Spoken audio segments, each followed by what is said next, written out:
Muy buenas tardes. Esta es la grabación número uno de la primera clase del curso de Estados Financieros uno, formulación de estados financieros, perdón. Vamos a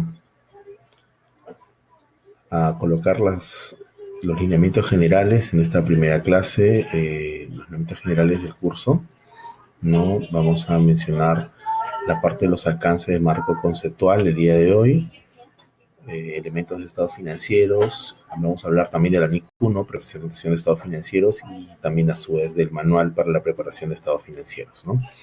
Este curso de formulación de estados financieros prácticamente resume, ¿no?, lo que hemos tratado en todos los cursos anteriores. Recuerden que el fin supremo de la contabilidad es poder llegar a emitir estados financieros, los cuales van a requerir los usuarios, ¿no? Los usuarios para tomar decisiones respecto a esto, ¿no? Entonces, para comenzar rápidamente, vamos a hablar de el marco conceptual de estados financieros. Vamos a mencionar los elementos de los estados financieros. Vamos a hablar también de la NIC 1, presentación de estados financieros, y el manual para la preparación, ¿no?, que se necesita para poder justamente emitirlos, ¿no? Comenzaremos hablando del marco conceptual. Vamos a hablar una pequeña introducción, objetivos de los reportes financieros, las características cualitativas y los postulados básicos del marco conceptual. ¿De acuerdo? ¿Sí? Entonces comenzamos rápidamente, comenzando con el marco conceptual. Recuerden que el marco conceptual de estados financieros, entendamos que son las reglas de juego sobre los cuales se emiten los estados financieros. Son los conceptos, ¿no?, que se van a requerir tanto en la preparación y presentación, y no solamente en la preparación y presentación, porque el marco conceptual también nos sirve para poder hacer reconocimiento y medición. Y no se olviden que reconocimiento viene a ser parte de el tema de contabilización, y medición también para efectos de cómo voy a colocar o qué valores vamos a colocar económicamente en nuestros asientos contables, ¿no? ¿Okay? Eh, Tenemos que conocer de todas maneras, así a su vez, conociendo el marco conceptual, el tema de las NIF y las NICs. No olvidar que las NIF incluyen a las NICs, las normas internacionales de información financiera, las cuales son un conjunto de normas legales adoptadas por todos los países del mundo, a excepción de Estados Unidos, los cuales han adoptado parcialmente, pero todavía ellos siguen llevando sus normas, ¿no? Las cuales se llaman US GAAP. Las normas son de carácter altamente comprensible, si bien son técnicas, es más, algunas de ellas son bastante técnicas, diría yo. Sin embargo, en realidad nos permiten a nosotros tener una información comprensible, nosotros los contadores poder hacer una información de calidad, ¿no?, que va a ayudar a los inversionistas o empresarios a tomar decisiones económicas. Vuelvo a reiterar que los inversionistas o empresarios son los usuarios de estados financieros, más no son los únicos. Vamos a mencionar quiénes son también los otros usuarios, ¿no? También dentro de esto tenemos que hablar de los PCGAs, los principios de contabilidad generalmente aceptados, los cuales son conjunto de reglas generales que nos hemos tocado seguramente a lo largo de los cursos anteriores, desde el primer ciclo de todas maneras, ¿no?, los cuales han constituido parámetros para confeccionar estados financieros, ¿no? Y estos son los 15 PCGAs que existen actualmente, ¿no? Nosotros tenemos que recordarlos. Me es importante que nosotros repasemos estos 15 PCGAs, ¿no?, muchos de ellos de mucha importancia actualmente. El principio de empresa en marcha, con motivo del COVID-19, cobra especial importancia, especial importancia. Recuerda que muchas empresas se van a ver bastante afectadas, así que probablemente van a tener que tomar en cuenta este PCGA de empresa en marcha, porque lo va a afectar definitivamente, ¿no? Otro PCGA importantísimo, el PCGA de vengado, que también lo vamos a tocar. Otro PCGA que ustedes han usado desde el primer ciclo, el PCGA de partida doble. Valuación al costo también, que es importantísimo. Y así, ¿no? Entonces es importante que nosotros repasemos estos PCGA, vuelvo a reiterar, porque es vital para luego la comprensión adecuada, ¿no?, para la comprensión completa de todo lo que viene a continuación dentro del desarrollo del curso. ¿Ok?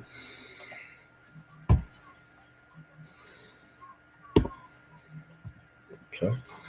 Pasamos al siguiente tema, que se llama el objetivo de los reportes financieros. El objetivo principal de los estados financieros, de acuerdo al marco conceptual, es la utilidad de la información. Si los estados financieros no son útiles, entonces hemos fallado en emitir el reporte financiero. Tienen que ser útiles para los usuarios que van a tomar decisiones acerca de la entidad. Subrayo estos 3 puntos porque son los que queremos prestarle especial atención. Que la información sea útil a los usuarios que van a tomar decisiones. Entonces, son 3 factores que tenemos que tomar en cuenta. Los 3 factores. ¿Ah? Muy bien, vamos a continuar. A ver, ¿qué más? Objetivos adicionales que se desprenden del primer objetivo, que es tener información útil para los usuarios que toman decisiones. Son el concepto de entidad que se informa. Este concepto de entidad, noten que ya lo habíamos tocado, o estaba incluido entre los PCGAs, ¿no? Recuerden que nosotros tenemos que informar las transacciones del ente, no las transacciones de los dueños, no las transacciones de otros usuarios, sino de la entidad que estamos reportando. Las características cualitativas, es decir, las características de calidad de los estados financieros, los cuales van a ir a veces en contraposición con las restricciones para que la información pueda ser útil, ¿no? Entonces, estos 2 puntos siempre van a estar en una constante, ¿no? Un constante conflicto. Hay que buscar un equilibrio sano para efecto de que la información sea, pues, ¿no? Sea útil, ¿no? Luego vamos a hablar de los elementos de los estados financieros, es importantísimo, que ustedes también ya los conocen, ya los verán. Y por último, el reconocimiento, medición, presentación e información a revelar, los cuales se van a derivar todos del objetivo principal que hemos mencionado. ¿Ok? Bien. Siguiente diapositiva. Y acá, ¿se acuerdan que hablamos de los usuarios, no? La información tiene que ser útil, ¿sí? A los usuarios. Para que sea útil, que tiene que contener características de calidad, ¿no? Y tiene que tener reconocimiento, medición y presentación de información a revelar. Bueno, ahora estamos hablando de los usuarios de información financiera. Tenemos usuarios internos, usuarios externos. Usuarios internos, vamos a comenzar con los usuarios internos. Estamos hablando de principalmente los responsables de la gestión, ¿no? Ellos acceden a estados financieros para tomar decisiones, pues, ¿no? Los directivos, el gerente financiero, el gerente de ventas, el gerente general, obviamente que sí, los cuales necesitan tener información vinculada a los estados financieros para efectos de poder medir su gestión, ¿no? Y tomar decisiones. Por eso les comentaba el importante el tema de tomar decisiones. O sea, no solamente es tener la información, sino en base a ello, qué acciones debemos de seguir, ¿no?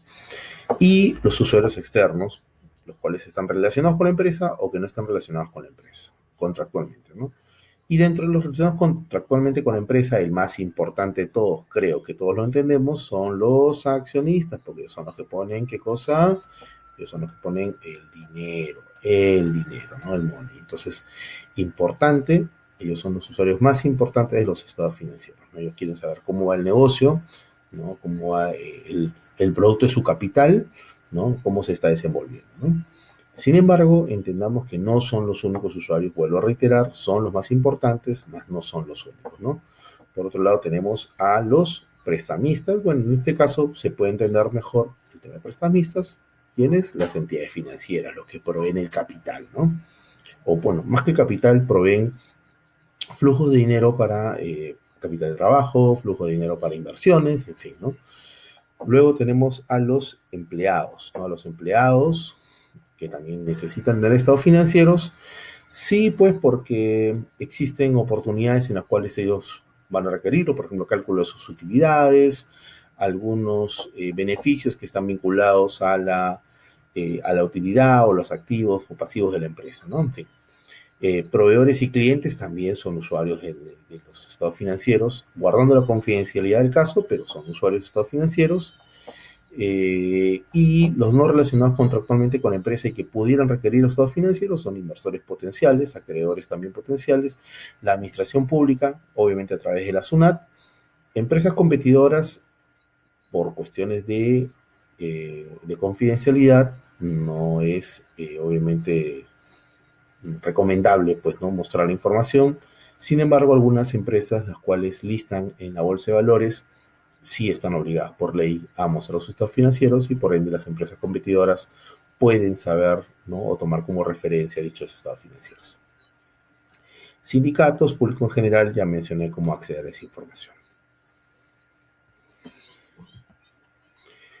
Las características de calidad de la información financiera. Las características de calidad, las fundamentales, que la información sea relevante, ¿no? Que la información sea relevante y la representación fiel de dicha información relevante. Ahora, vamos a tener mucho cuidado con dos conceptos de representación fiel y relevancia. Relevante quiere decir que la información nos sea útil para el negocio, ¿no? Nosotros debemos demostrar en los estados financieros la información que realmente sirva para tomar una decisión. Es decir, cuando hablemos de que yo tengo una empresa que tiene un activo por 10 millones de soles, yo no voy a mostrar dentro del detalle de ese activo de 10 millones de soles una partida por cobrar por 15 soles, ¿no? ¿Por qué? Porque no es relevante, no va a servir para tomar una decisión.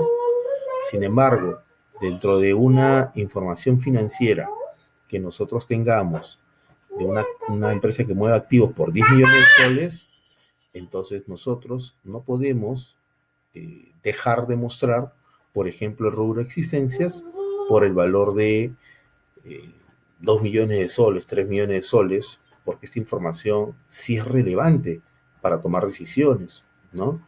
Y cuando mencione el rubro de representación fiel, también, del mismo modo, vuelvo a indicar, si yo tengo, por ejemplo, dentro del rubro de partidas por pagar, ¿no? Por pagar, una empresa que mueve pasivos por 10 millones de soles y tengo una factura por 325 soles, pero por un tema de sumas, de restas, de decimales, nosotros le hemos representado por 324 soles. Tendremos que nosotros corregir nuestros estados financieros, volver a mostrar nuestros estados financieros. La respuesta es no, porque la representación fiel no debe entrar en conflicto con el tema de la relevancia. Entonces, entendamos que representación fiel quiere decir que la información debe ser mostrar la realidad del negocio, pero no a efectos exactos, no necesariamente al menos. Si bien el fin supremo es tener una representación exacta, no es que tenga que lograrse necesariamente dicho fin. Tengamos en cuenta eso, jóvenes, porque en aras de la búsqueda de la perfección, nosotros no podemos perder la oportunidad, y miren, más abajo vamos a hablar de eso, la oportunidad de emitir los estados financieros. Los estados financieros necesitan emitirse, pero con la información más fiel posible, pero que muestre aquellos factores más relevantes. ¿De acuerdo? Ok. Las otras características, ya para terminar este primer video, son de mejora, de comparabilidad, que la información sea comparable, y acá es importante entender cuáles son aquellas políticas contables que se han llevado en un año y en otro año. La verificabilidad, que la información pueda ser verificable, que los documentos se tengan, ¿no? La oportunidad de la información es importantísimo. Si nosotros mostramos una información 5 meses después, 6 meses después, cuando ya no podemos tomar ninguna decisión, no es útil dicha información. Y se acuerdan que uno de los parámetros del objetivo principal era que la información sea útil, tiene que ser útil. Y comprensibilidad, que nosotros el lenguaje que usemos al emitir los estados financieros tiene que ser sencillo, no tiene que ser hecho solo para contadores, tiene que ser hecho para cualquier usuario de estados financieros, sea un doctor, un ingeniero, un físico, en fin, cualquier persona puede leer los estados financieros, tiene que ser de un lenguaje bastante sencillo. Y la restricción para emitir esos estados financieros, obviamente que sí, es el costo, ¿no? El costo hablamos de costo de capital humano, el costo tecnológico, en fin, ¿no? El costo de tiempo para poder emitir una información no a cabalidad. Esta es la primera parte del marco conceptual. Vamos a parar, vamos a hacer un nuevo video para completar este primer punto. ¿Ok?